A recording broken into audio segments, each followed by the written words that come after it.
Welcome to Revenge with Lyra. You're going to love this, my brother said, raising his champagne glass like he was the hero of the night. I bought my wife a Christmas present, a $55,000 country house. Everyone at the table clapped. My mother gasped. My father looked impressed. His wife looked smug. And I froze. Where did you get that kind of money? I asked, my fork still hovering midair. He smirked. You got promoted this year, right? High salary and all that. I figured you could afford it. Then he laughed like it was a joke. A party trick. You what? I whispered, but the blood drained from my face. I took out the loan in your name, he said casually, like he was telling me I dropped my keys. You'll pay it off quick. You don't have kids. Don't be selfish. My hand was shaking. The table had gone silent. Then he added with a grin, It's already approved. Merry Christmas. I pushed my chair back. My voice didn't tremble. Since we're all making announcements tonight, I said, standing slowly, I have one of my own. His eyes narrowed. My mom tilted her head. My dad squinted. And when I finished my sentence, his knees buckled, and my mother clutched her chest. I was 12 when my brother first borrowed from me $80 from my birthday envelope. He said he needed it for a school trip. My parents told me to let it go. He's your brother. He'll pay you back. He never did. By 15, he had racked up more in my name, streaming subscriptions, food deliveries, even parking tickets. By the time I was in college, I had learned to put password locks on everything, hide my debit cards, and freeze my credit when home for the holidays. But now, he had outdone himself. He had applied for a home loan in my name, forged my signature, used my documents, even updated my employment details. And my parents? When I showed them the loan approval email, my mother blinked, then said, Camille, it's Christmas. Let's not ruin the mood. Ruin the mood? I was $55,000 in debt because of their golden child, and they wanted cake. I sat in my old bedroom that night, breathing into a pillow so I wouldn't scream. But instead of crying, I wrote a list. Names, receipts, screenshots, passwords, everything. If they wanted to treat me like the invisible one, fine. But they forgot something. I learned how to disappear and how to make noise when I wanted. 3 days after Christmas, I went to the bank alone, dressed in my work blazer and carrying a folder labeled fraud documentation. I told the woman behind the glass everything. The forged loan, the identity theft, the connection to my brother. I showed them the email trails, the mismatched signatures, the account activity that never matched my own. She blinked hard when she saw the loan's date, December 18th. He had done it just 1 week before announcing it proudly over turkey and mashed potatoes. Within 2 hours, the fraud department had frozen the loan. But I wasn't done. I filed a police report, and then I did the one thing my family never expected. I contacted every single person who had been at that Christmas dinner and sent them a family update. I attached the email receipts. I attached the fake signature. I attached a photo of my brother smiling in front of the fireplace. Subject line: the gift that wasn't his to give. The reactions poured in like wildfire. My aunt replied, You're kidding. My uncle called me at 2 a.m. I wasn't doing this out of pettiness. I was doing it because silence had always protected him. Not this time. They wanted a show at dinner? Fine. The second act was about to begin. By the time New Year's Eve arrived, my brother was scrambling. He showed up to my apartment, sweaty and desperate, pretending like he'd made some sort of harmless mistake. I meant to surprise her, he said. Didn't think you'd make such a big deal out of it. We're family. I stood in the doorway, calm. No, I said. You thought I'd roll over. Like I always do. He begged me not to take legal action. Said it would destroy his life. You'll ruin everything, he whispered. You already did, I replied. I didn't slam the door. I closed it like a page being turned. The next morning, December 31st, my parents hosted their annual New Year brunch. Fake smiles, glitter banners, the whole charade. Everyone who had seen my email was there, and they were watching. At exactly 11:45 a.m., two plainclothes officers arrived at the house. They asked for my brother by full name. My mother dropped her mimosa. He froze mid-laugh, eyes darting like a cornered animal. What is this? The officer held up the warrant. Bank fraud. Identity theft. You have the right to remain silent. My mother gasped. My father went pale. My brother's knees buckled. But me? I stood at the staircase landing, dress pressed, spine straight, finally not the quiet one anymore. The room split in half. Some guests stood frozen. Others pretended to sip their drinks like this was still a party.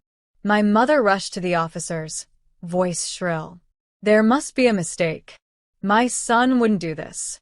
He's a good man. A family man. The taller officer didn't flinch.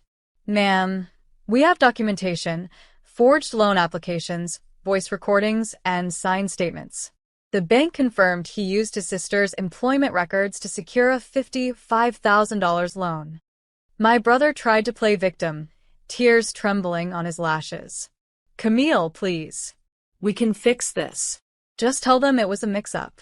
I walked down the stairs slowly, heels clicking against the tile, my words slicing cleaner than any blade. You used me, I said. You stole from me, humiliated me in front of strangers, and expected me to carry your mess quietly. He opened his mouth, but I raised a hand. And for the record, I added, glancing at our mother, I told you this family would fall apart the day you stopped protecting your daughter and started defending your son's lies.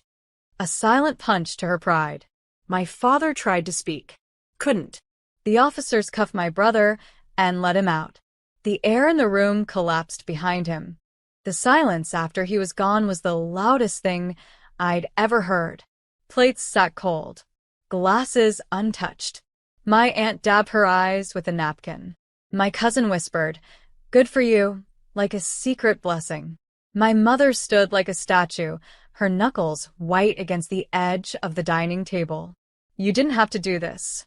You embarrassed us. On Christmas. I looked her dead in the eye. No. He embarrassed himself. I just told the truth. She stepped closer, voice trembling with resentment. You've always wanted to make this family look bad. This was your moment, wasn't it? I let out a soft, bitter laugh. You think this was about revenge? I pointed to the loan paperwork still spread on the table. This was about survival. You wanted me to clean up his mess, silently. Like always. My dad finally spoke. He's still your brother. I nodded. Exactly. And I'm still your daughter. But somehow, that never seemed to matter as much. They didn't respond. The guests slowly started leaving. Quiet nods. Avoided eye contact. No one said a word to my parents. But as one couple walked out, the woman turned to me and said, "You did what we all wish we had the courage to do." And that stayed with me. By morning, the video had gone viral. Yes, I recorded it. Every word my brother said, every arrogant smirk, every stunned gasp when I revealed the fraud, all of it captured from a quiet angle in the living room. My friend Nora edited it overnight, added captions, and posted it anonymously to a trending Reddit revenge thread. She titled it, "My brother bought his wife a $55,000 house, using my name." It exploded. People weren't just angry, they were furious. Lawyers, survivors, siblings who had been financially betrayed, they all poured into the comments. The bank's public relations email got flooded. Suddenly, the branch manager was calling me, apologizing, promising a swift internal investigation. My phone buzzed every 10 minutes. But I didn't post it for clout. I posted it because for once, I wanted to control the story. Not be the footnote. Not be the family's scapegoat. And for the first time ever, my parents didn't know what to do. The community they'd built, the polished family image, it cracked. The cracks didn't break me. They freed me. I received 3 job offers that week from companies who admired my poise under pressure. My credit was being repaired. And my brother? He was about to face something worse than public shame. He was about to face me. I filed charges 2 days later. Identity theft. Fraud. Harassment. He thought I was bluffing until the police showed up at his office with a court summons. My mother begged me to let it go because family is all we have. But I remembered her silence that night, her choice to protect him. Again, this wasn't revenge anymore. This was reclamation. In court, the judge reviewed the loan documents, my forged signature, the bank manager's oversight, my video, the online response. Everything was undeniable. My brother kept stuttering about good intentions and just wanting to surprise his wife. The judge didn't flinch. "You surprised her," he said flatly. "Now you'll surprise the justice system." He was ordered to repay the full loan with interest, attend financial ethics courses, and issue a formal apology, which I refused to accept. His wife left him. The house was seized. And my parents? They don't speak at dinner the same way anymore. They know the weight of silence now. I moved into my own apartment, the lease in my name. No secrets. No debt. Just me, the sound of my own breathing, and finally peace. I don't tell this story to gloat. I tell it because for the first time I didn't back down. And that Christmas, he unwrapped the consequences.